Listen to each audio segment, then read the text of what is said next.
Hola, bienvenidos y bienvenidas una semana más al podcast de Ciclismo Evolutivo. En el episodio de hoy contamos con Iván Rodríguez Hernández. Iván es entrenador de deportistas de resistencia y experto en varios ámbitos del rendimiento, y en especial de todo lo relacionado con el oxígeno, que es prácticamente el 90% del rendimiento. Y como no podía ser de otra forma, de oxigenación es de lo que vamos a hablar hoy. Más concretamente, de las diferentes etapas por las que pasa una molécula de oxígeno en el organismo del deportista para servir de comburente en la producción de energía. Así que sin más, os dejo con la entrevista. Iván, bienvenido al podcast. Hola Manuel, gracias, muchas gracias por contar conmigo. Nada, es un placer, la verdad, tenerte por fin en el podcast. La verdad que yo personalmente pues llevo muchos años siguiéndote, o sea, creo que te llevo siguiendo más años de los que soy entrenador y de hecho ahora hablábamos que coincidimos en algunos equipos, en algunos años, tú de preparador y yo como corredor. Sí. Y bueno, la verdad que para gente que no te conozca, pues me gustaría preguntarte, para empezar, un poco que nos cuentes quién es Iván Rodríguez. Sí, bueno, a lo mejor soy un poco desconocido porque no soy muy de redes sociales ni de publicitarme. Es algo que hasta ahora no lo tenía un poco oculto, pero bueno, poco a poco ya, como hay que meterse en esta sociedad y hay que darse a conocer, pues hay que hacerlo. Bueno, yo realmente soy un licenciado en Ciencias de la Actividad Física del Deporte, un ciclista frustrado, porque hasta los 18 años yo pensaba ser ciclista profesional, pero hubo un momento en el que me tocó venir a Madrid a estudiar y tuve que dejar la bicicleta. Y luego sí que después de este conocimiento que he tenido de fisiología y demás he dicho, pues mira, creo que era buena opción porque no era tan bueno como para ser profesional o ser un buen profesional. O sea que soy ciclista frustrado pero con conocimiento. Entonces empecé a trabajar aquí en un gimnasio, en Reebok, en Madrid, en Reebok Sport Club, en el que sigo trabajando y estoy muy a gusto y muy contento, pero siempre he tenido el gusanillo de la bici. Entonces hace unos años tuve una oportunidad de meterme en el Caja Rural con el equipo amateur y fue cuando empecé otra vez a meterme con el ciclismo y ahí es donde nos conocimos. Y luego aparte también muy vinculado al tema del entrenamiento en hipoxia, que es algo que me apasiona y que con lo que llevo muchísimos años trabajando y me encanta. Y esto es un poco y dónde estoy ahora. Pues precisamente la intención era hablar un poco del entrenamiento en hipoxia, pero claro, la verdad que después de hablar contigo vimos que era, la verdad, mucho más interesante no hablar solamente de una parte del ciclo del oxígeno, sino hablar de todo, ¿no? De todo el ciclo del oxígeno desde que está en la atmósfera hasta que, bueno, sirve para producir energía en el músculo. Y bueno, si quieres, podríamos, Iván, para empezar, darle una panorámica general a los oyentes sobre las fases por las que pasa una molécula de oxígeno desde el aire hasta que nos ayuda a producir energía. Perfecto, sí. No, como tú dices, el tema de la hipoxia, que es lo que queríamos hablar, yo creo que podemos tirar aquí 2 horas hablando y además ser demasiado técnico. Entonces yo creo que se va a entender mucho mejor así y entender lo que es el oxígeno y la importancia del oxígeno, porque somos seres que dependemos 100% del oxígeno. El oxígeno es vida para nosotros, no simplemente hablando de rendimiento, sino también hablando de salud. Cuando nos encontramos en un medio anaeróbico, lo que tenemos es un posible cáncer. Entonces, el oxígeno es salud y el rendimiento. Un poquito de lo que estamos hablando, el proceso normal, el que está basado toda nuestra fisiología, tanto sistema respiratorio como sistema cardiovascular, se trata de poder ese oxígeno que está en el ambiente, ese 20-21% que tenemos por ahí dando vueltas de oxígeno, absorberlo dentro de nuestros pulmones, pasarlo a la sangre y que la sangre sea capaz de transportarlo a nuestros tejidos, sean los órganos, el corazón, el riñón, el hígado, o sea el músculo, que es de lo que vamos a hablar, que es de rendimiento puro y duro. Entonces sí que esto que parece muy sencillo y muy fácil, pues es algo complejísimo. ¿Por qué? Porque de primeras es meternos el aire por la nariz o por la boca, que pase por nuestras vías aéreas y que llegue a los pulmones, que luego los pulmones, debido a un cambio de gradiente de presión, sea capaz de pasar a nuestros vasos sanguíneos, que ya es algo complicado, que esto, por ejemplo, cuando estamos a muchísima altura, es algo que se complica muchísimo, simplemente por los cambios de presión del aire. Y luego, además, nuestra sangre tiene que ser capaz de transportar toda esa cantidad de oxígeno y llevarlo a la zona a la que queramos que trabaje. Entonces, todo esto que suena muy fácil, que a mí me gusta siempre que hago una presentación sobre esto, hablar de Eras una vez la vida, de esos momentos, de esos dibujos, que los que tengáis alguna edad seguro que os acordáis. Y algo complejo, algo muy complejo. Nuestro glóbulo rojo que transporta el oxígeno, cómo llega, cómo se mete dentro de la mitocondria, que al final es lo importante, que la mitocondria sea capaz de utilizarlo. Y dentro de este proceso tenemos limitantes o embudos. A mí me gusta llamarlo un poquito como un embudo, porque si ya de primeras no somos capaces de meter el suficiente oxígeno dentro de nuestros pulmones, ya tenemos una limitación muy importante. ¿Para qué vamos a pensar en que tener una sangre muy oxigenada, una mitocondria que sea muy eficiente, si ya ni siquiera tenemos oxígeno en los pulmones? Entonces esto sí que es algo en lo que trabajamos un poco como una cadena. Está muy bien tener una parte muy bien, pero como alguna parte nos falle, el rendimiento va a fallar.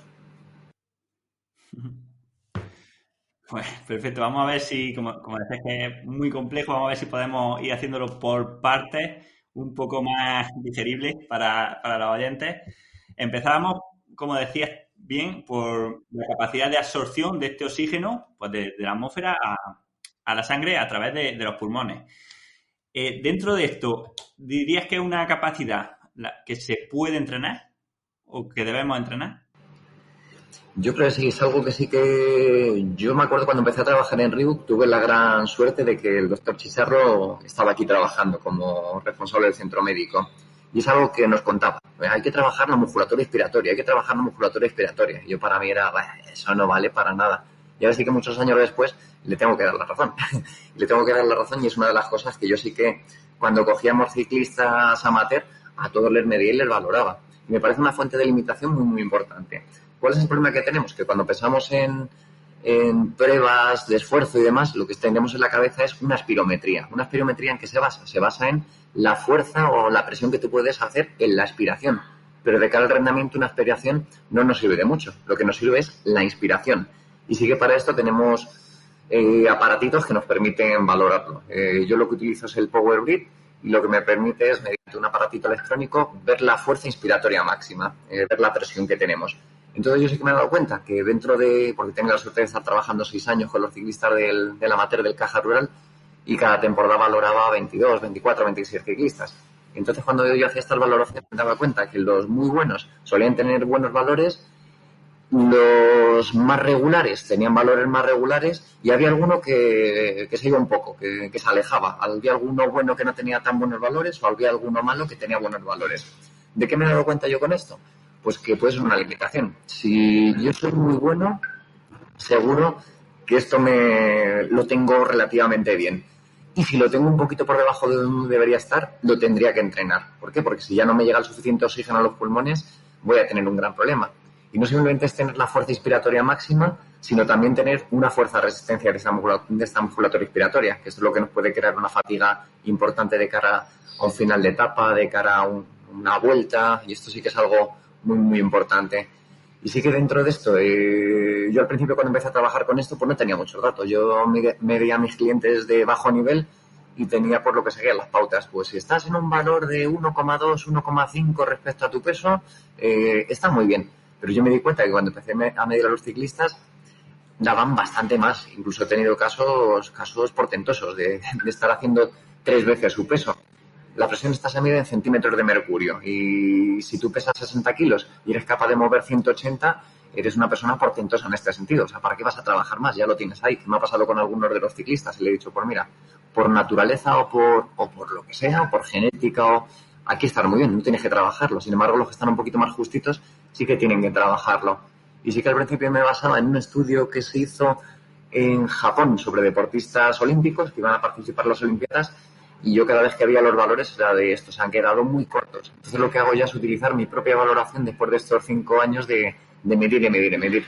Y este estudio que te comento no me vale para nada, al contrario. Los valores máximos de este estudio para mí son valores bajos y les digo, esto no sirve. Entonces yo creo que sí que en esta parte creo que hace falta mucha investigación en deportistas de élite y deportistas de rendimiento, que creo que sí que va a ser importante. Para conocer la capacidad de inspirar, ¿necesitaríamos hacerlo en un laboratorio, ¿no? Un test de laboratorio, o tenemos formas más fáciles de saber si tengo una limitación o no en la musculatura inspiratoria? Bueno, se puede hacer de dos formas, y no hace falta ni siquiera ir a un laboratorio. Yo el aparatito que tengo es un Power Brief electrónico, que es un aparatito que te puede costar 400, 500, 600 euros, que igual que compramos un analizador de lactato y miles de cosas más, yo como entrenador, como preparador físico, lo veo una muy buena herramienta que puedo utilizar con personas sedentarias, con personas deportistas recreacionales y con deportistas profesionales. Y esta es la forma perfecta ideal. ¿Por qué? Porque se me queda registrado, de un montón de valores, de cada una de las respiraciones que yo he medido, puedo comparar y esta sería la valoración perfecta. Y si no lo tenemos así, lo que podemos hacer es una forma casera, esto lo podéis hacer todos en casa, que es, me cojo el aparatito y el aparatito, en función de los 3 niveles que tiene, estamos hablando de PowerBuild, que es la marca que utilizo yo. Tengo el modelo de resistencia alta, de resistencia media y de resistencia baja. Pues si yo soy capaz de hacer inspiraciones con el nivel 5 de resistencia, con el nivel 8 de resistencia, me da una presión. Y ya con esta presión yo me puedo hacer una idea. Entonces, si yo soy capaz de mover 2 veces mi peso, pues tengo un valor bastante bueno. Si soy capaz de mover 3 veces mi peso, soy un fuera de serie en este sentido. Y si yo solo soy capaz de mover 1 o 1,5 veces mi peso, ahí estoy bastante mal y necesito más entrenamiento de este tipo. Y lo bueno de esto es que se mejora muy rápidamente. Además, si no lo hemos hecho nunca, la mejora es exponencial. En 2-3 semanas tenemos unos incrementos tremendos y casi todo el mundo que yo he conocido que tenía valores bajos me lo dice, ostras, lo estoy notando, esta chorrada de ejercicio que es hacer 30 inspiraciones de vez en cuando, luego empezar a meterlas en ejercicio, se nota y mucho. Entonces yo os lo recomiendo todo porque un aparatito de estos es muy barato y si nos quitamos una alimentación por gastarnos 50, 60, 70 euros, bienvenidos sean. Pues sí, también imagino que hay que tener un poco de cuidado, ¿no? No hacerlo solamente por hacerlo, sino, por ejemplo, empezar con unas pautas, ¿no? Con una progresión que esté bien pautado por un entrenador. Uh-huh. Yo creo que sí que esto es igual, hay mucha desinformación. Lo típico cuando te compras un aparatito es haz 30 inspiraciones sentadito tranquilamente en casa y pues bueno, el inicio es ese. Pero luego hay que hacer cosas muchísimo más avanzadas. Y cosas muchísimo más avanzadas es, en vez de estar simplemente sentado en una silla de mi casa, hacerlo en posiciones incómodas. Aquí nos vamos a, por ejemplo, si yo estoy en una posición de cabra, bien acoplado con un ángulo muy cerrado, pues ya podemos trabajar con esas posiciones. No hace falta que esté dentro de la cabra, pero me coloco bien agachado en una silla, intento hacer la inspiración, ya que estamos mucho más limitados. Es muchísimo más difícil expandir la caja torácica. ¿Qué podemos hacer después de eso? Hacerlo durante un gesto de pedaleo. Aquí mejor hacerlo en un rodillo, estando tranquilamente en casa, y hacer inspiraciones durante el pedaleo. Y la sensación que vais a tener cuando lo hagáis es de quemazón de piernas. ¿Por qué tengo esta sensación de quemazón de piernas? Porque en vez de meter un 100% del oxígeno que puedo meter, estoy a lo mejor metiendo simplemente un 50 o 60% del oxígeno. ¿Y qué pasa? Que como le falta oxígeno a mi pierna, se queja y me quema y me arde y tengo esa sensación. Y eso haciendo intensidades muy bajitas. Y luego ya, para hacerlo ya a nivel pro, ya sería meternos entrenamientos de alta intensidad mientras hago las inspiraciones. O según he acabado una serie muy intensa, por ejemplo, 1 minuto en zona 5, cojo el aparatito y en la recuperación, cuando ya estoy muy limitado porque me falta oxígeno, me hago la recuperación haciendo 10 inspiraciones con el cacharrito este. Pero bueno, eso ya es sufrir mucho y ya es amar el rendimiento y el sufrimiento. Esto ya son palabras mayores. Pero bueno, un poquito por tener ideas y por tener juegos, se pueden hacer cosas súper interesantes y súper productivas de cara al ciclismo. Y para terminar con este punto, una pregunta muy típica que solemos recibir es si funcionan estos aparatos o estas tiritas que abren un poco las vías respiratorias, si tiene algún sentido o por el contrario, pues la inspiración depende más de la capacidad pulmonar que de las vías. La verdad es que tampoco he probado alguna vez y yo no he sentido nada a nivel personal. Tampoco he visto demasiada información científica que lo corrobore o que te haga sentir mejor. Yo creo que también es un poquito parte efecto placebo. Lo que sí que tengo claro es que más que se meta el aire en la nariz o la boca, que es algo que ya podemos meter, cuando vamos muy al límite abrimos mucho la boca, lo importante es que nuestra musculatura respiratoria sea capaz de meter el aire en los pulmones y es crear un gradiente de presión para que ese aire pase a los pulmones. Y eso es musculatura respiratoria, no es la nariz más abierta ni la boca más abierta, es musculatura respiratoria. Y para mí creo que es un 90% de ese trabajo, más que la tirita, más que la nariz o más que la boca. Por otro lado, ya siguiendo con el ciclo, tenemos el oxígeno en los pulmones y ahora hay que transportarlo pues hacia el corazón, hacia los músculos. Dentro de este transporte de oxígeno, pues, ¿qué moléculas, qué parámetros sanguíneos influyen y qué adaptaciones tienen con el proceso de entrenamiento? Sí, yo creo que aquí lo más importante, casi todos nos gusta hacernos analíticas, controlarlas, ver nuestro nivel de hematocrito, nuestra hemoglobina y demás. Yo creo que está muy bien y es algo que hay que hacer. Pero el problema cuando hacemos un control sanguíneo es que nos quedamos a medias. ¿Por qué nos quedamos a medias? Porque lo que estamos haciendo es sacar solo una pequeña parte de la sangre que tenemos en el cuerpo. Y realmente lo importante es la cantidad de sangre que tenemos. Yo os voy a dar un ejemplo. Yo me hago una analítica, tengo una concentración de hemoglobina elevada de 16. ¡Wow! Genial, estoy a tope. Pero resulta que lo que ha pasado es que tengo una hemoconcentración. ¿Por qué? Porque estoy deshidratado, porque por un montón de factores que pueden pasar. Y resulta que mi rendimiento no es bueno. Pero ¿cómo puede ser? ¿Cómo puede ser que no vaya yo también? Si tengo la hemoglobina por las nubes y el hematocrito por las nubes. O sea que realmente lo importante dentro de esto es saber la cantidad de sangre que tenemos y lo más importante, que es donde cada vez se está viendo dónde hay las mejoras en el rendimiento, sobre todo cuando hablamos de hipoxia, la masa de hemoglobina, que sería la cantidad total de hemoglobina que tenemos. Y esto es concentración de hemoglobina por el volumen de sangre que tenemos circulando dentro del cuerpo. Y esto es lo importante. Si hay mucha cantidad de hemoglobina dentro de nuestro cuerpo, vamos a ser capaces de transportar muchísimo oxígeno, pero no concentración. Esto sí que es un punto muy importante en el que me ha tocado discutir muchas veces con ciclistas de mira qué bien estoy. Pues no lo sé. Estamos viendo solo una parte de la realidad. Yo no sé cuánta sangre tienes en el cuerpo. Y esto es algo que no se mide en un laboratorio y que no te miden en una analítica. Y realmente el rendimiento sería eso, cantidad de sangre y cantidad de hemoglobina. Sí, esto es muy típico, ¿no? Que solemos además fijarnos en un parámetro que aún es más dependiente de la deshidratación o de la hidratación excesiva, que es el hematocrito, y olvidamos, pues, como dices, tanto la masa de hemoglobina como el volumen plasmático. Al final el cuerpo tiende a la homeostasis y tiende al equilibrio, o sea que siempre deberíamos tener un hematocrito muy similar. Si estamos muy por encima o muy por debajo, algo raro está pasando. Estamos deshidratados o hemos donado sangre o un montón de factores, pero siempre se tiende a la homeostasis, al equilibrio. Y el equilibrio es siempre tener una X concentración de hemoglobina, X concentración de hematocrito, y esto no va a variar. Lo que sí que va a variar es la cantidad de sangre que tenemos. Esto sí que es algo que muchas veces se lo digo a los ciclistas, que podemos controlar nosotros como deportistas de a pie, que no nos hace falta gran rendimiento ni hacernos pruebas de la NASA. Y sí que es ver, pues yo normalmente se me hinchan un poquito más las venas en verano, estoy como más. ¿Esto qué significa? Pues que tienen mucha sangre realmente. Entonces yo cuando uno de los ciclistas que entreno me dice en febrero, ostras, ¿cómo tengo las venas de las piernas ahora? Cada vez que hago un entrenamiento, a mí esto me está dando un indicativo de que tienen mucha cantidad de sangre, y esto es muy bueno. Puede ser que tenga mucho volumen plasmático, la parte que no es útil de la sangre, la parte líquida, pero eso al final lo que te va a desencadenar es que poquito a poco tú vas a construir esa cantidad de hemoglobina, esa masa de hemoglobina, porque al final como se busca la homeostasis, tener mucha cantidad de líquido va a significar tener más cantidad de hemoglobina a medio plazo. Y al final es eso, intentar hacer entrenamientos para aumentar el volumen de sangre que tengas. Sí, que muchas veces se hace incluso al revés, ¿no? Se intenta por todos los medios no retener líquidos con dieta baja en sodio, ¿no? O incluso hay gente que intenta reducir la hidratación y al final está incluso haciendo todo lo contrario a lo deseable, ¿no? Sí, efectivamente. Eso todo lo que son, cuando me dicen a alguien, estoy tomando no sé qué para perder líquidos porque tengo retención de líquidos. No, lo que tienes es una alteración de minerales muy importante. Y normalmente esto se debe a que me bajo el sodio, pero el sodio es muy bueno y nosotros sudamos mucho. Nosotros cada vez que entrenamos perdemos un montón de sodio. Lo importante es el equilibrio entre sodio y potasio. Entonces, ¿cuál es el problema que tenemos en la sociedad actual? Que consumimos bastante sodio por la comida procesada, pero consumimos muy poquito potasio. Y el potasio se encuentra sobre todo en las verduras.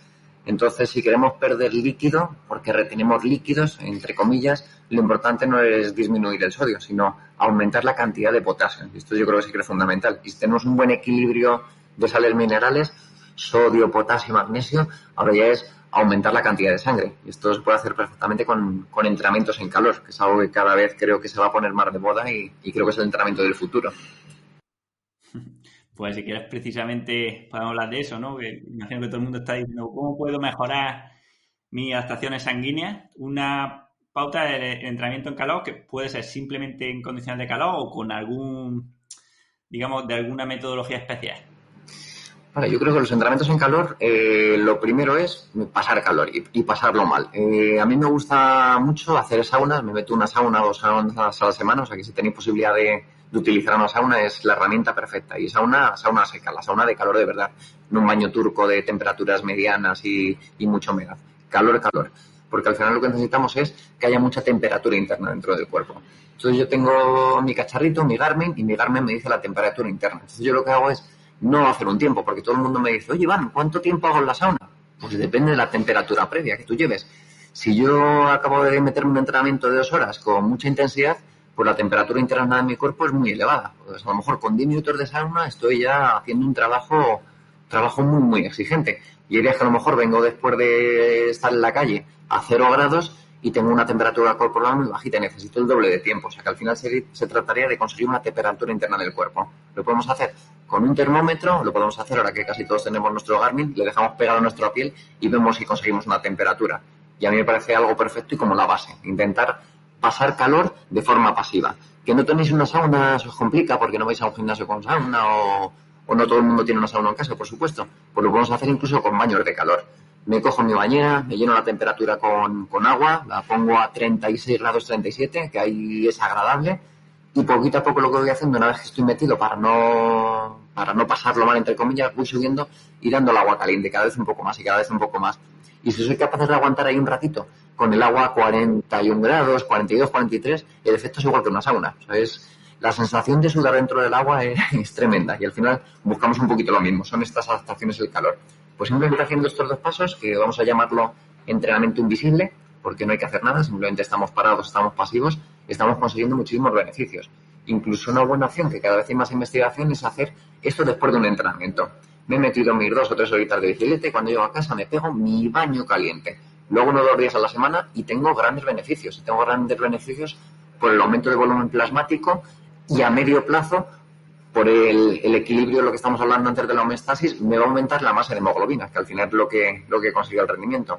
Y luego ya la segunda opción, que sería un poquito más avanzada, sería colocarme en casa con un rodillo, colocarme un calefactor pegado al lado y pasar mucho calor. Siempre intensidades bajitas, moderadas, respetando mucho el consumo de sales minerales, metiéndonos sobre todo bastante sodio. Y ahí sí que lo que estamos haciendo es poquito a poco adaptarnos al calor, aumentar la temperatura interna y aumentar el volumen plasmático, que sería el gran objetivo de los entrenamientos en calor. Y por ejemplo, claro, ya sobre todo en la mitad subpeninsular, cuando ya llega el tiempo de calor, imagino que todo esto ya es un extra quizá innecesario, ¿no? Cuando sales a entrenar a las 12 en junio o julio. Sí. Claro, sí que los del sur tienen más suerte. Yo que vivo en Ávila lo tengo un poquito más complicado y ya los que viven al norte más todavía. Pero aquí sí que es verdad que yo cada vez que hablo con todo el mundo le digo, oye, ¿cuándo es tu mejor momento de forma? Todo el mundo me dice que en verano, muy cerca del verano, todo el mundo, sin excepción.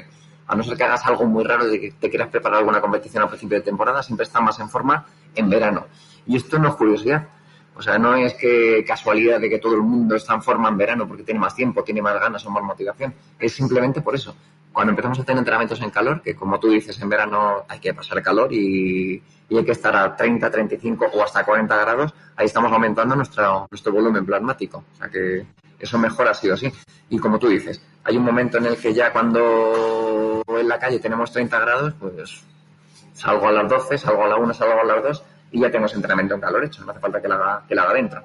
Entonces los que vivimos en clima frío tenemos que hacer más entrenamientos en rodillo con calefactor, que son duros, aburridos y no apetece hacerlos, y los que tenéis suerte de vivir un poco más al sur podéis salir antes a la calle, pero sí que manteniendo un estímulo. Una vez que lo has conseguido de hacer un entrenamiento a la semana, sea pasivo, sea dinámico, se pueden mantener bastante bien las adaptaciones al calor. En esto quizá como con lo anterior, pues mucha cabeza, ¿no? Que al final el calor es un estrés y me hacía gracia lo que decías, que es verdad que cuando más en forma estamos suele ser en verano, pero también si dijésemos cuándo está la gente más sobreentrenada, seguramente muchos dirían el final del verano, ¿no? Sí. Bueno, como tú dices, el calor es un estrés y hay que hacerlo con medida. Por eso, si vamos a hacer un entrenamiento en calor a nivel dinámico, a intensidad bajita, yo lo que suelo hacer es me meto cuando es lo que recomiendo. Empieza la semana, hago los entrenamientos de intensidad, se acaba la semana y el día me meto un entrenamiento suavecito de baja intensidad. Y luego lo que sí que tengo que cuidar es mucho la hidratación después, muchas sales minerales. Y al día siguiente seguramente que no esté tan bien como yo pensaba, pero si ha sido un entrenamiento de 50 minutos súper fácil, en zona 1, zona 2, pero si esto no me debería, y no, al día siguiente estás cansado. Es un impacto bastante importante. Por eso es mejor, como hemos dicho al principio, empezar con acciones pasivas y luego empezar a hacer el trabajo en ejercicio. Y sí que si queréis hacer el entrenamiento en calor, este es el momento. Hay que hacerlo. Yo he empezado con mucha gente a hacerlo en diciembre, enero, febrero, marzo, porque ya cuando llega el calor de verdad, ya no tenéis ventaja sobre vuestros rivales. O sea que hay que hacerlo ahora, hay que hacerlo ya. ¿Y se podría hacer de forma más casera, simplemente poniéndote más ropa de la cuenta? ¿O tipo chubasqueros, cosas así? Al final de lo que se trata es de que te suba la temperatura interna. Yo soy más de colocarme un calefactor de estos que suelta un chorro de aire, que te cuestan 15 euros o 20 euros en cualquier supermercado y que te dé bien el calor. Además, ya casi todos los ciclistas que entreno que lo hacen, como los tengo ahí controlados por el Training Peak, hay veces que, hola, fíjate la frecuencia cardíaca, cómo me he subido, qué barbaridad, qué pasada. Yo la frecuencia cardíaca en este sentido me da un poco igual. Sé que están deshidratados y por eso le sube tanto la frecuencia cardíaca y esa deriva cardiovascular, pero lo que me fijo mucho es la temperatura. Y veo de, ostras, hoy ha conseguido 36 grados. Entrenamiento súper bueno, genial. Veo que al día siguiente 32 grados.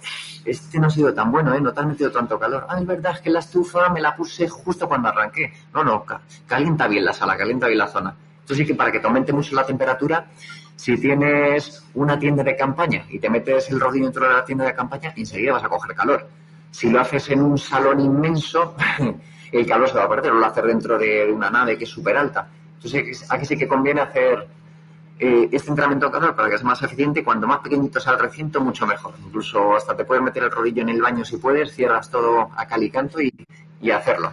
Y sí que la ropa, pues no sé, ya es comodidad. Yo prefiero estar con un culote puro y duro y meterme el calefactor que a estar súper abrigado, ya por comodidad y decisión personal. Pero al final se trata de nuestra temperatura interna y cada uno puede elegir la mejor opción para aumentarla. Miedo me da lo que puede hacer alguien, pero desde aquí también deciros eso, ¿no, Iván? Que lo hagan con mucha cabeza, siempre pautado por un entrenador y... Sí, y una progresión. Si algún día he hecho 36 grados, si el primer día que te metes 36 grados, pues claro, imagínate que nos llevan ahora a Australia y nos sueltan a hacer una 100 kilómetros a 38 grados, pues lo vamos a pasar fatal. O sea que todo tiene una progresión. Empezamos con 25 grados, subimos a 28, pasamos a 31, pasamos a 32 y todo con cabeza y teniendo sensaciones y bebiendo y hidratándonos, que es lo importante. No vamos a estar ahí 50 minutos en el rodillo sin beber. No solo agua, hay que beber agua y sodio, que es el mineral que más vamos a perder. O sea que sí, tú dices con cabeza que esto tiene más peligro de lo que parece. Claro, que nadie se lance ya porque lo ha escuchado en el podcast. Sí. Bien, pues como dice, el calor es fundamental para mejorar el volumen plasmático. Y cuando hablamos de adaptaciones sanguíneas, casi todo el mundo le viene a la cabeza las concentraciones en altura, ¿no? O lo que entendemos por hipoxia pura y dura de altitud. Bueno, preguntarte un poco por esto. ¿Qué beneficio nos puede dar? Porque creo que no son exactamente los mismos que con respecto al calor. Claro, es todo lo contrario. Cuando nosotros hacemos entrenamiento en calor, aumentamos la cantidad de líquido de la sangre, el volumen plasmático, y eso va a hacer que para buscar ese equilibrio, esa homeostasis, suba la masa de hemoglobina, suba la concentración de hemoglobina. Y sin embargo, cuando hacemos la hipoxia, sería el camino contrario. Lo que hacemos es que nos aumenta la parte del hematocrito, la parte densa de la sangre, y nos sube la masa de hemoglobina. ¿Qué sería lo ideal? Intentar combinar las dos acciones, porque si tenemos por un lado mucha masa de hemoglobina con hipoxia y por otro lado el calor, que es mucho volumen plasmático, si ganamos rápido vamos a perder rápido. Entonces, lo ideal es, si utilizamos un método, luego intentar sumar el otro. O si utilizamos el método de la hipoxia, intentar luego sumar el entrenamiento en calor para intentar que estos beneficios que hemos conseguido en esta concentración en altura permanezcan. Pero sí que es verdad que cuando hacemos cualquier tipo de entrenamiento en hipoxia, sea en reposo, sea en ejercicio y sobre todo cuando hacemos una concentración en altura, nuestro cuerpo, como no tiene oxígeno, lo que va a hacer es aumentar la masa de hemoglobina. Es el poco oxígeno que tengamos, transportarlo y hasta el músculo y de la mejor manera posible. Y eso lo que hace es aumentar la masa de hemoglobina. ¿Cuál es el problema de la concentración en altura? Que es algo muy complejo. Yo he visto casos de meter la pata hasta el fondo, incluso gente ya experimentó. Pero si yo ya lo he hecho 2 veces y no sé por qué esta me ha salido tan mal.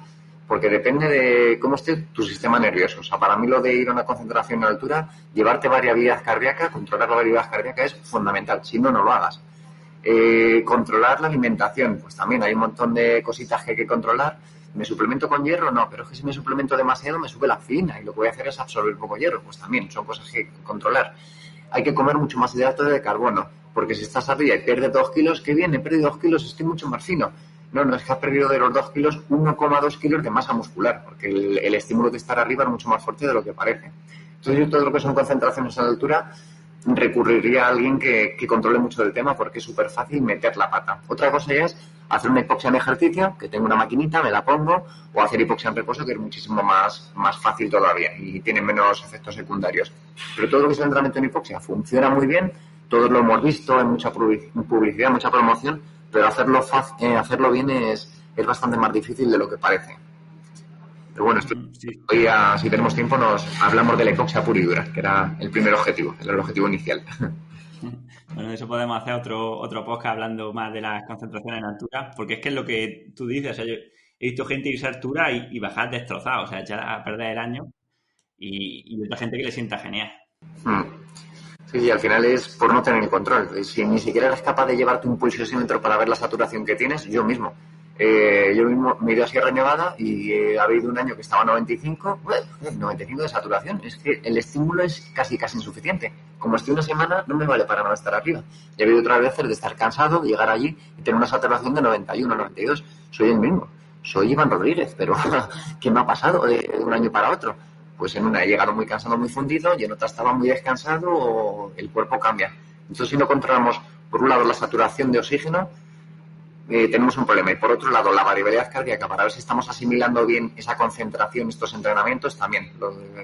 ¿Qué entrena a altura? ¿Poco, mucho, bajo? No. Podemos meter la pata hasta el fondo y, como tú dices, fastidiar nuestra temporada. Algo que iba a ser bueno, en lo que hemos invertido mucho tiempo y mucho dinero, en vez de darnos beneficio, nos va a dar un perjuicio importante. Al final cada persona necesita un tiempo y una altura casi diferente. Bueno, Iván, y entonces ya cerrando esto de transporte de oxígeno, pasaríamos al uso de este oxígeno, que quizás el tema, no sé si piensas eso, pero quizás los más importantes y los menos conocidos, ¿no? sobre el oxígeno, cómo se usa en la mitocondria o cómo se usa en el músculo.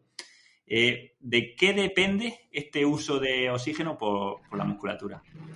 Claro, que yo creo que, como tú dices, es algo en lo que no pensamos. Incluso yo como entrenador, hasta no hace demasiado, no pensaba y sale solo. O sea, según vas entrenando te va saliendo solo. Pero sí que hay mucha investigación que las mitocondrias, que es la fábrica, lo que produce la energía dentro de nuestro músculo, cuanto más entrenados estemos, más densidad mitocondrial tenemos. ¿Qué significa densidad mitocondrial? Sería cantidad de mitocondrias dentro del músculo. Y esto sí que es algo que cuando tú ves a alguien desde fuera no tienes ni idea. O sea, yo cuando veo a alguien muy fuerte, le veo desde lejos y digo, este está muy fuerte. O si quiero ver a un velocista, ostras, qué piernas tiene. Este tiene que mover muchos vatios. Y seguro que es verdad, que mueve muchos vatios. Sin embargo, yo miro las piernas del mejor ciclista del mundo y lo comparo con alguien que no es tan bueno y pues son iguales, son muy parecidas. ¿Dónde está la diferencia? La diferencia está dentro del músculo, dentro de la cantidad de mitocondrias que tiene ese músculo. Entonces esto es lo que se llama densidad mitocondrial. ¿Cómo conseguimos densidad mitocondrial? Pues haciendo muchas horas de entrenamiento, que es lo que hemos hecho todos, horas y horas y horas y horas, y lo que estamos haciendo es que aumente la cantidad de mitocondrias. Y otra forma de conseguirlo es hacer entrenamientos de alta intensidad, que también sí que cada vez está más de moda.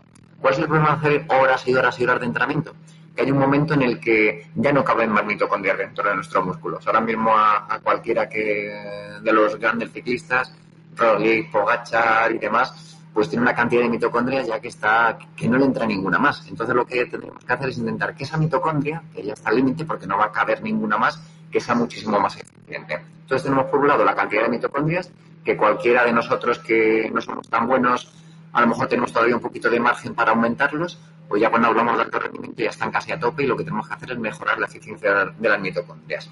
Pues luego resulta, esto sería mejor explicarlo ahí con una imagen, pero bueno, dentro de cada mitocondria hay unas crestas por dentro, como unas curvitas, y dentro de ese volumen de mitocondria, que es así como una especie de óvalo, vamos a llamarla así, tiene estas crestas es donde se produce la creación de energía. Y cuanto más crestas tengamos dentro de una misma mitocondria, más producción de energía. O sea que podemos tener una mitocondria con poquitas crestas, va a ser poco eficiente, va a producir poca energía. Una mitocondria llena de crestas, que son las que realmente producen energía. Y no simplemente eso, sino que con la misma cantidad de oxígeno producen muchísima más energía. Por eso sí que se está viendo que los entrenamientos de alta intensidad no mejoran apenas la densidad mitocondrial, pero mejoran mucho la cantidad de crestas mitocondriales. Entonces, en el caso de gente de muy alto nivel, lo que tiene que hacer es meterse en entrenamientos de alta intensidad, porque si no, no va a mejorar. Y nosotros también nos podemos aprovechar como deportistas recreacionales o de menor nivel. Entonces, todo lo que es entrenamiento HIIT, superando el número anaeróbico, en el que privamos a nuestras mitocondrias de oxígeno, aunque sea durante un momento limitado, un sprint de 30 segundos es un entrenamiento anaeróbico. Lo que hacemos es durante ese tiempo, esos segundos, privarle el oxígeno y se tiene que desarrollar. Y se tiene que desarrollar aumentando la cantidad de mitocondrias o eliminando mitocondrias que no son funcionales y quitando las malas y quedándose con las buenas. Y eso sería una de las partes del entrenamiento de alta intensidad que tú y yo hemos hecho toda la vida, pero sin saber por qué pasaba. Y ahora sí que ya lo sabemos. Y luego una tercera parte que está, también la he visto hace relativamente poco, es el denominado P50 mito. El P50 mito sería la presión del oxígeno, que es algo, vamos a remontarnos al principio de la conversación. Por un lado, yo me tengo que meter el aire dentro de la nariz, este aire dentro de la nariz tiene que pasar los pulmones y tiene que haber un gradiente de presiones. Pues imaginaos la presión que tiene que haber cuando llegamos a la mitocondria. O sea, es mínima. La presión que está pasando por dentro de nuestros capilares es muy chiquitita. Pues para que pase la mitocondria tiene que haber otra vez ese gradiente de presión. Pues cuando tenemos un P50 mito muy bueno, significa que con poquita presión el oxígeno pasa dentro de las mitocondrias. Si tenemos un P50 mito muy malo, significa que necesita esta sangre traer el oxígeno con mucha más presión, porque si no, no va a pasar dentro de la mitocondria. Y esto es algo que se mejora muchísimo con hipoxia en ejercicio. Cuando hacemos entrenamientos en hipoxia en ejercicio, se mejora muchísimo, o cuando hacemos entrenamientos de muy alta intensidad, de mucha desoxigenación. Esto sí que es algo más novedoso que todos hemos hecho y sabíamos que mejoraba, pero no sabíamos por qué. Entonces, al final, entrenamientos de alta intensidad, entrenamientos en hipoxia, hacen que nuestra mitocondria sea capaz de meter más oxígeno dentro y de mejorar estas crestas mitocondriales. Entrenamiento en hipoxia, o sea, hacer entrenamiento en altitud, ¿no? Hacer esa serie en altitud, no te refieres al contrario, a dormir arriba y entrenar abajo. Eso sería hacer ejercicio en altura o hacer ejercicio con una mascarita y con una máquina, hacer ese tipo de trabajo. ¿Por qué? Porque sangre lleva poquito oxígeno, a lo mejor lleva la mitad de lo que debería llevar. Entonces, cuando llega la mitocondria, anda, aquí no hay oxígeno, no tengo el oxígeno que yo pensaba. Entonces, al final lo que estamos haciendo es mejorar mucho esta capacidad que con poquita presión que lleve de oxígeno, con poquita cantidad, va a pasar dentro de la mitocondria, si no, pasa de largo. Esto es lo que se llama la diferencia arteriovenosa. En mis arterias llevo mucha cantidad de sangre y en las venas sigue habiendo mucha cantidad en mis arterias llevo mucha cantidad de oxígeno, pasa por la mitocondria y luego vuelve por las venas también con bastante cantidad de oxígeno. Esto está mal hecho. Si yo quiero rendimiento, lo que tengo que intentar es que por la arteria traiga mucho oxígeno, que lo utilice toda la mitocondria y que por las venas retorne muy poquito oxígeno. Y esto significa que mi mitocondria ha utilizado ese oxígeno. Entonces, una vez que hacemos este tipo de entrenamientos de muy alta intensidad o entrenamientos en ejercicio en hipoxia, estamos mejorando esa capacidad de que la mitocondria sea capaz de absorber ese oxígeno, de utilizar todo el oxígeno disponible, no dejarle pasar de largo. Pues la verdad muy interesante este tema. Te hemos visto, sabemos que tenemos aparatos para medir la saturación media de oxígeno en el músculo, ahora en pleno entrenamiento, y te he visto que lo utilizabas, de hecho ya nos hablaste de él, ¿no? No sé si nos podrías explicar un poco cómo funciona esto de la saturación media de oxígeno en el músculo y para qué sirve. Bueno, la saturación seguro que todos lo conocéis, el aparatito que ponemos en el dedo, pasa una luz infrarroja y nos determina la cantidad de oxígeno que está pasando por los capilares. Pues esto es diferente y difícil de entender. Y os voy a decir por qué. Yo hace 4 años cuando me compré el cacharrito lo utilicé y pensaba, esto va a funcionar. Si está muy bajo, muy bien. Si está muy alto, muy mal. Si está tan... Y al final me di cuenta que, pues no tengo ni idea y le dejé aparcado durante casi un año. Luego tuve la suerte que el distribuidor de la marca Human, que es la que yo utilizo, contactó con nosotros, empezó a enseñarnos y nos enseñó cosas que no sabíamos hacer. Y ya ha sido cuando de verdad le he sacado la utilidad. ¿Y por qué le he sacado la utilidad? Porque me he dado cuenta que esto va a ser el entrenamiento del futuro. Ya ni frecuencia cardíaca, ni vatios, ni... ¿Por qué? Porque cada día, que además sí que a ti que te has sido muchas veces con los artículos, el FTP cambia casi cada día. Hay un día que lo tienes a 300 vatios y otro día 300 vatios no hay quien los mueva. Entonces, con el aparatito lo que vemos es exactamente ese día, ese momento, en ese minuto, o en esa primera serie, o en esa serie décima, cuando te está bajando el oxígeno. Y cuando se empieza a poner rojo, cuando empieza a disminuir el oxígeno en ese músculo, significa que tu músculo está utilizando más oxígeno del que le llega con la sangre. Y este es el kit de la cuestión, este es el secreto. Yo puedo hacer entrenamientos a más vatios, a menos vatios, da igual, si al final lo importante es que le des un estímulo a tu músculo, que le des un estímulo a tus mitocondrias. Entonces la intensidad es un medio para conseguir desoxigenarlo.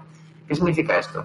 Yo cuando me pongo el aparatito no tiene nada que ver en mi primera serie a mi 10ª serie. Voy a hacerme series de 1 minuto en zona 6. Genial, me voy a desoxigenar.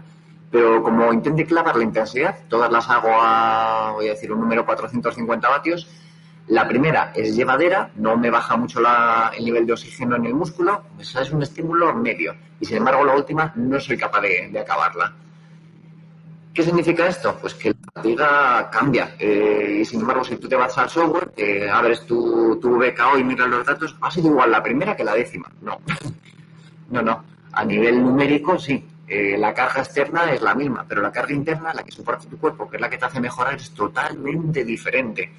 Como hemos hablado antes, hay veces que yo voy a mi FTP, me pongo a hacer mi subida y me empieza a bajar poquito a poco el nivel de oxigenación. Pues mira, estoy ahí rozando mi FTP, mi umbral anaeróbico, como lo queramos llamar.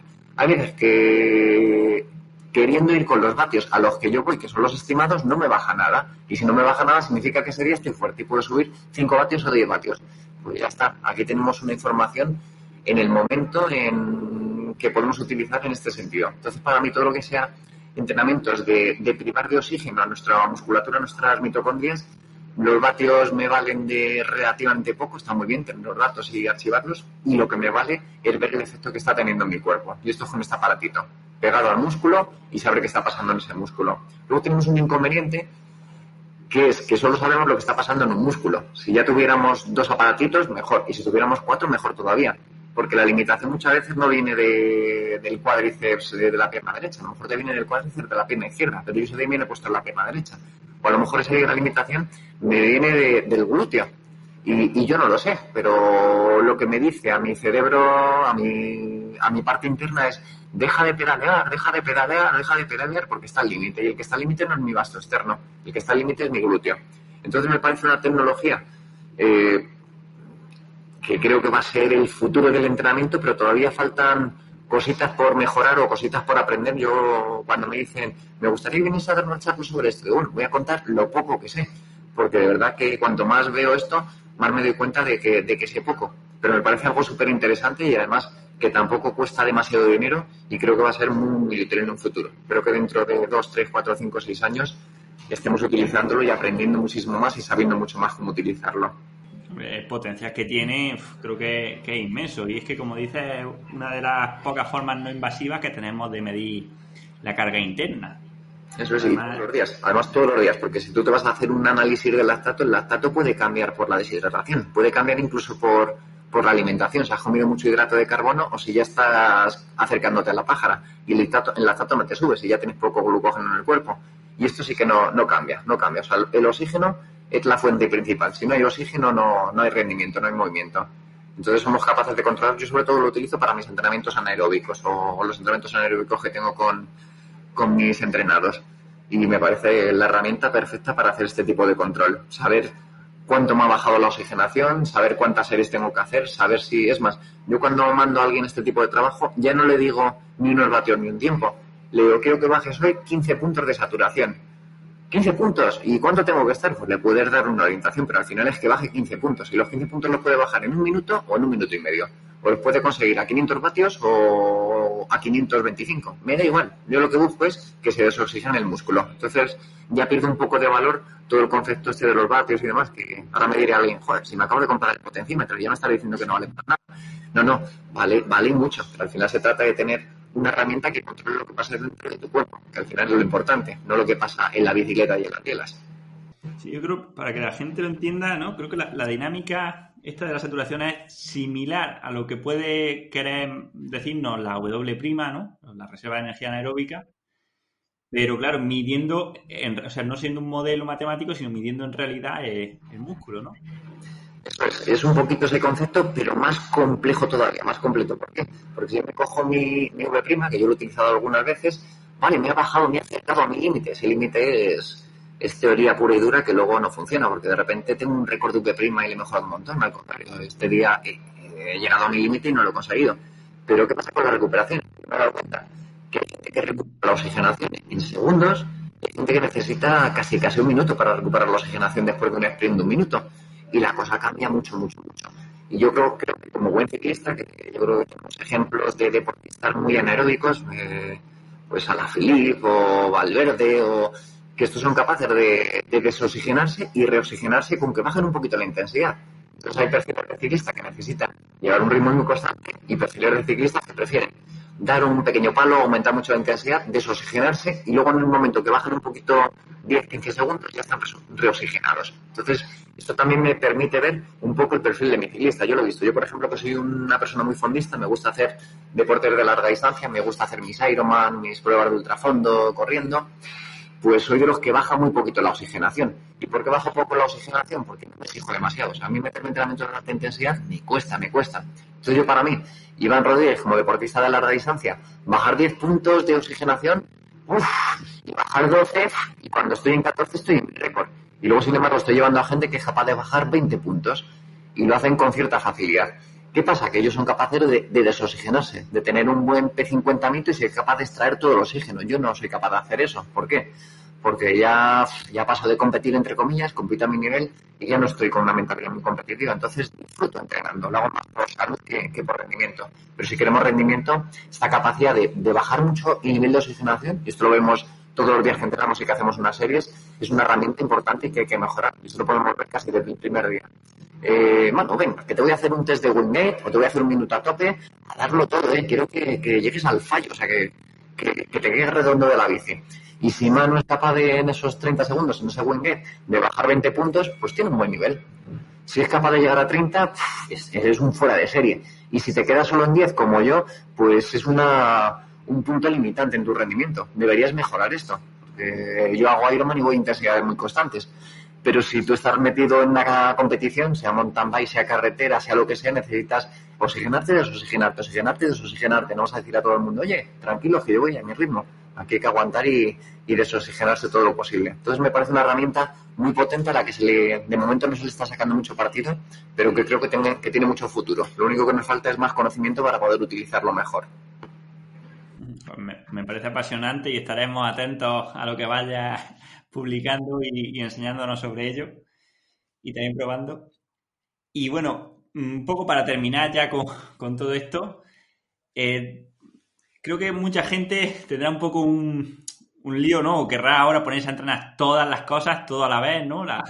El transporte, la absorción de oxígeno, la utilización. ¿Cómo puede alguien saber en qué parte del ciclo del oxígeno está más, o digamos, tiene más debilidad y se debería centrar? Yo creo que cada uno tenemos un punto débil. Yo creo que muchas veces, yo noto cuando tengo la suerte de que aquí hacemos muchas pruebas de refuerzo y estoy al lado de nuestro centro médico aquí de César. Entonces, cuando estoy con una prueba de esfuerzo, yo me doy cuenta cuando alguien de primeras empieza a hacer una respiración muy fuerte, muy agitada, así casi asmática. Entonces yo ya, sin saberlo y sin medirlo, digo, mira que este deportista necesita mejora de la musculatura respiratoria. O sea, enseguida está yendo a su límite de la musculatura respiratoria. Luego resulta que le mido y anda, pues sí, pues es verdad, es que está por debajo de lo que debería. Entonces, si sois de ese perfil de deportistas en los que cuando os aprietan un poco enseguida estáis así es, en ese nivel, es muy posible que os haga falta fuerza de la musculatura respiratoria o resistencia de la musculatura respiratoria. ¿Cómo vamos a hacerlo mejor? Pues comprar nuestro aparatito, o si somos preparadores físicos, comprarnos el aparatito electrónico y medir a nuestros deportistas. Es la mejor forma y a la que no fallamos. La siguiente parte de la sangre es más complicada. ¿Por qué?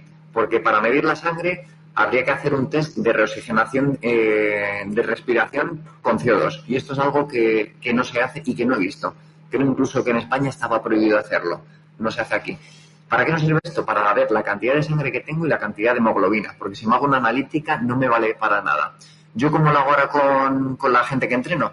Pues eso, si estamos ahora en febrero y me empiezan a decir, ostras, el entrenamiento del otro día, ¿cómo tenía las venas? Las tengo como en verano. Pues para mí genial. Para mí significa que tienes un volumen de sangre muy parecido al del verano.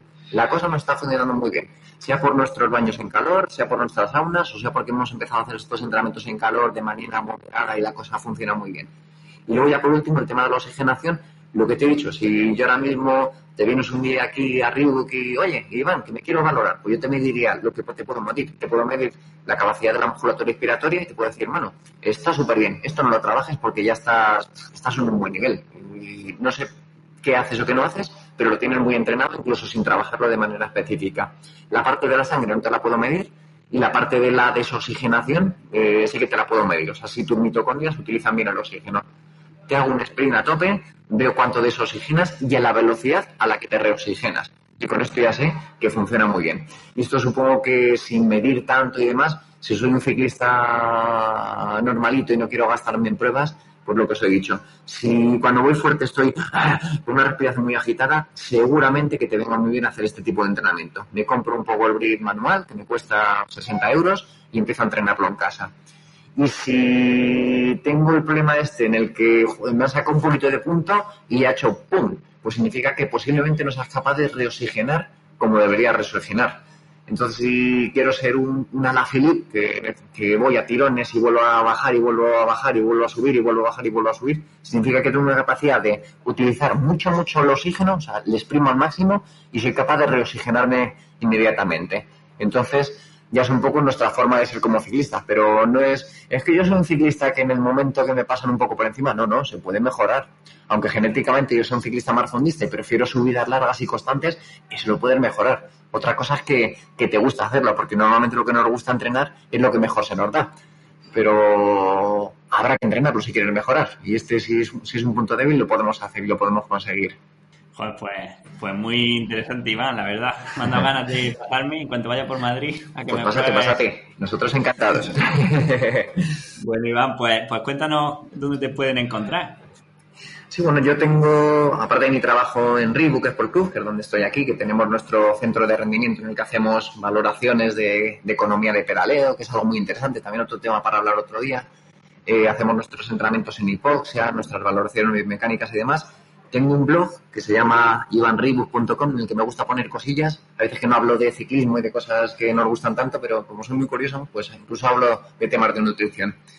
Y luego sí que estoy preparando con mi chica, con Cristina, una página web que se llama sinergiatop.com, que la vamos a sacar en breve, en un mes o 2 meses, antes de verano seguro, en el que queremos enseñar un poco a la gente a utilizar la hipoxia, que la haga bien y que haciendo un curso online que sepa cómo hacer una concentración en altura, y también empezar a utilizar el tema del NIRS, que es algo que también estoy viendo que la gente me pregunta mucho y mucho desconocimiento. O sea que espero que en un par de meses, como mucho, ya se pueda ver y poder acceder a estos cursos en la página de sinergiatop.com.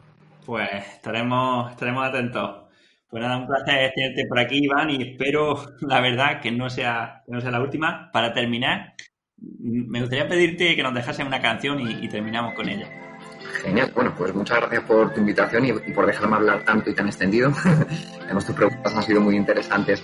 Bueno, pues canciones depende del momento y del estado de ánimo. Yo cuando estoy muy contento o muy alegre o necesito alegría, me gusta el tema de La Barbarie del Sur, de Alegría de Vivir. Pero un tema ahora para pensar y quedarnos un poquito, que es el que me gusta cuando trabajo, sería el de Scorpion de Wind for Change. Perfecto, pues con eso terminamos. Muchas gracias. Genial. Muy bien, muchas gracias a ti, Manu. Un saludo. August summer night, soldiers passing by, listening to the wind of change.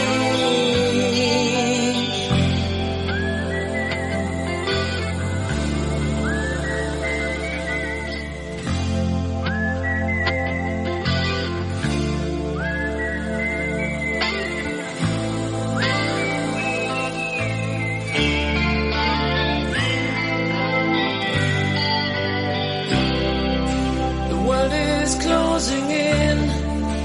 Did you ever think that we could be so close, like brothers? The future's in the air, can feel it everywhere. I'm blowing with the wind of change.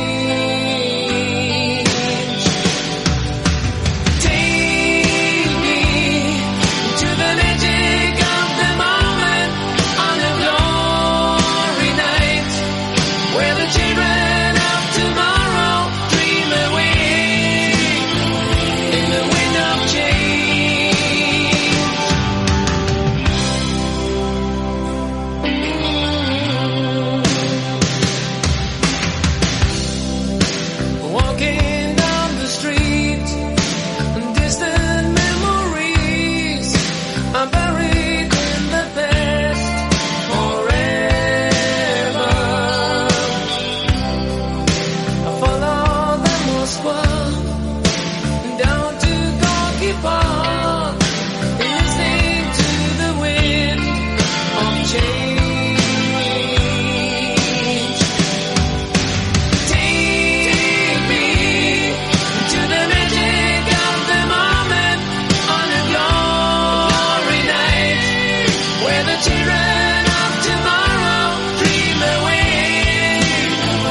The wind of change blows straight into that phase of time like a storm wind.